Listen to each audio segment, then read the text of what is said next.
2025년 6월 15일 바이낸스 크립토 판다 라이브 소식 1편입니다. 오라클 다우 마케팅 최고 책임자와 함께 질의응답 세션을 시작하기 전에 간단히 자기소개와 함께 크립토 관련 경험, 그리고 어떻게 해서 오라클을 만들게 되었는지 이야기해 주시겠어요? 감사합니다. 네, 그럼 아주 간단한 소개부터 시작하겠습니다. 우선 초대해 주신 크립토 판다와 바이넌스 라이브 커뮤니티에 깊이 감사드립니다. 저는 오라클의 마케팅 최고 책임자이며 오늘 이렇게 오라클 다오를 대표할 수 있어 매우 영광입니다. 오라클 다오는 차세대 탈중앙화 금융 디파이 프로토콜로 올림퍼스 다오와 오리진의 성공과 그로부터 얻은 교훈을 바탕으로 수년간의 혁신 끝에 탄생했습니다. 오라클에서는 오랫동안 디파이 분야에 존재해온 세 가지 주요 문제점을 해결하며 탈중앙화 금융의 미래를 새롭게 그려가고 있습니다. 그 세 가지는 다음과 같습니다. 첫 번째, 가치의 불안정성. 두 번째, 단기 유동성과 인센티브 중심 구조. 세 번째, 지속 가능한 경제 설계의 부재입니다.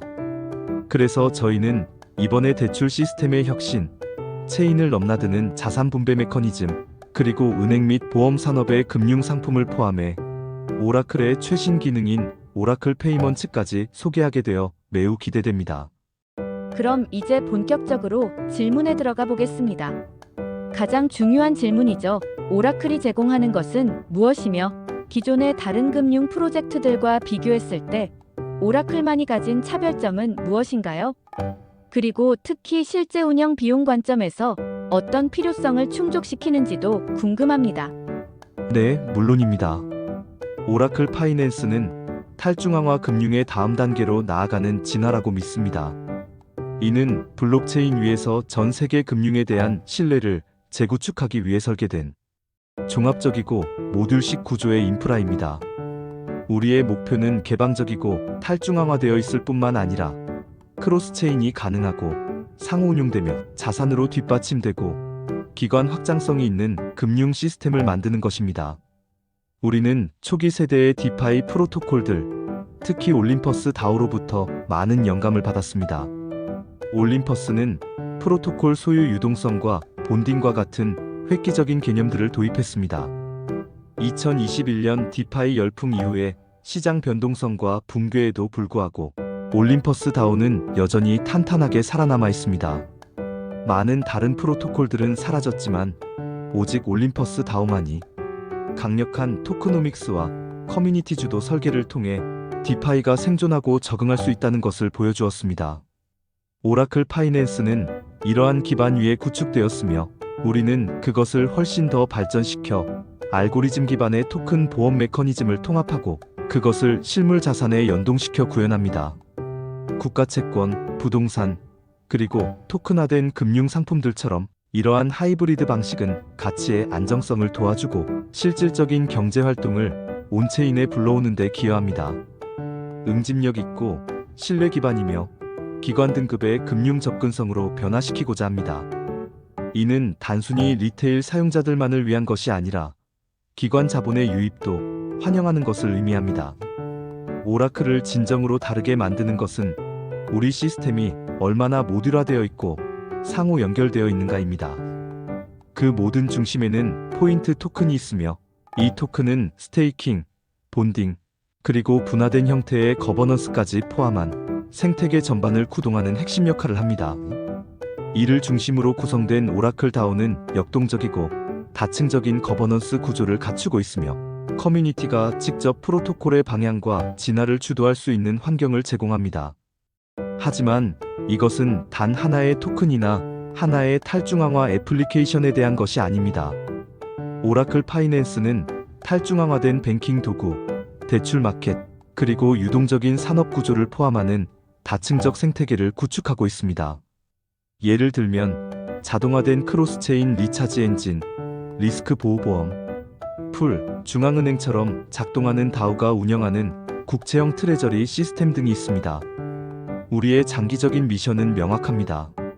우리는 디파이를 단순히 수익을 얻는 수단에 머무르지 않고 수익 펀드 수준까지 끌어올려서 전통 금융과의 연결을 만들고 더 많은 사람들이 디파이를 쉽게 받아들이도록 돕는 것입니다. 우리는 모든 사람들, 사용자, 개발자, 기관들 모두가 공정하고 안전하게 참여할 수 있는 경제 인프라를 구축하고 있습니다. 방금 전에 저에게 오라클 파이낸스를 만들게 된 계기에 대해 물으셨죠? 그리고 다른 디파이 프로젝트들과 어떻게 다른지도요. 사실 오라클 파이낸스를 만들게 된 진짜 계기는 디파이 분야에 아직 다 채워지지 않은 가능성에 대한 감각이었습니다. 2020년과 2021년에 폭발적인 성장이 있었고 그 안에서 믿을 수 없는 수준의 혁신도 목격했지만 동시에 단기적 사고방식이 만연해 있는 것도 보았습니다.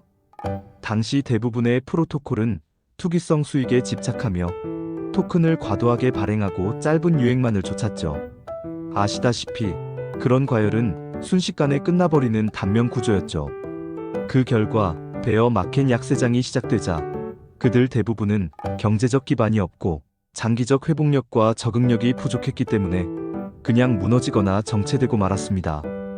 반면에 우리는 오라클의 여정을 아주 가까이서 관찰했습니다.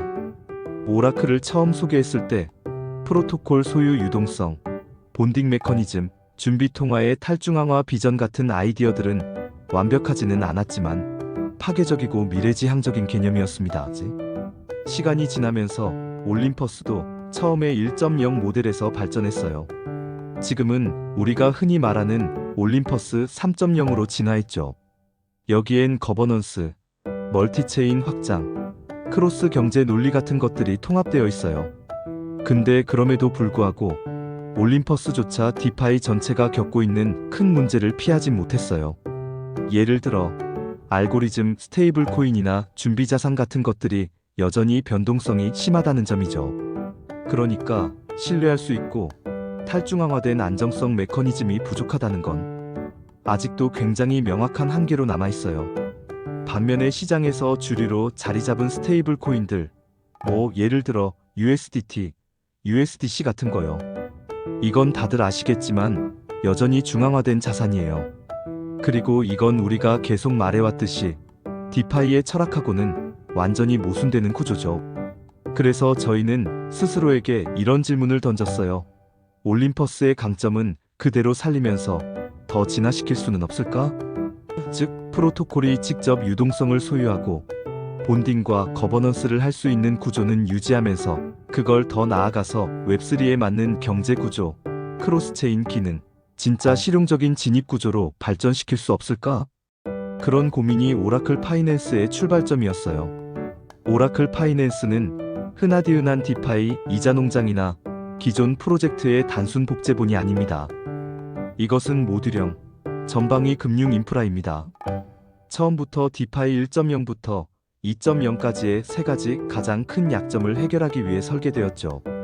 오늘 말씀드리고 싶은 세 가지 핵심 포인트가 있습니다. 첫 번째는 기본 자산의 변동성과 불안정성, 두 번째는 전통 금융 및 실물 자산과의 단절, 세 번째는 내장된 리스크 보호 및 규제 준수 구조의 부재입니다. 오라클 파이낸스는 이러한 세 가지 구조적 문제를 해결하기 위해 5가지 핵심 기둥 위에 설계되었습니다. 그중 첫 번째 핵심 기둥은 스플릿 컨트랙트 자동화입니다.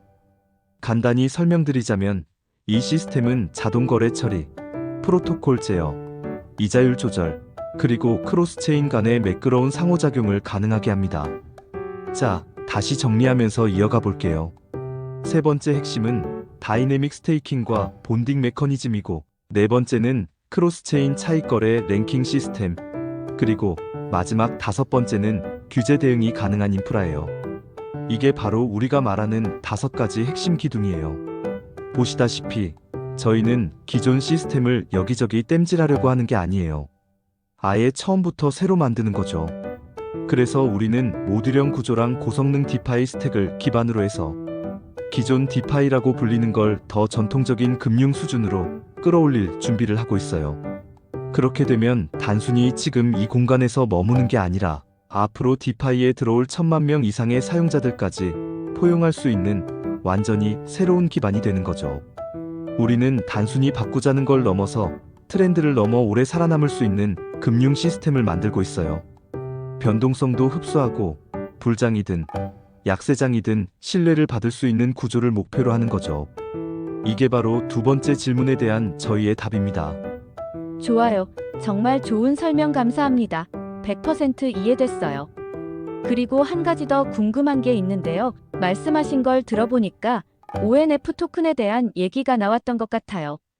혹시 이 ONF 토큰이 오라클 파이낸스 생태계에서 어떤 역할을 하는지 설명해 주실 수 있을까요? 궁금하시면 다음번 시리즈를 기대해 주세요. 영상이 도움이 되셨다면 좋아요, 구독 버튼, 알림 설정은 영상 제작에 큰 힘이 됩니다.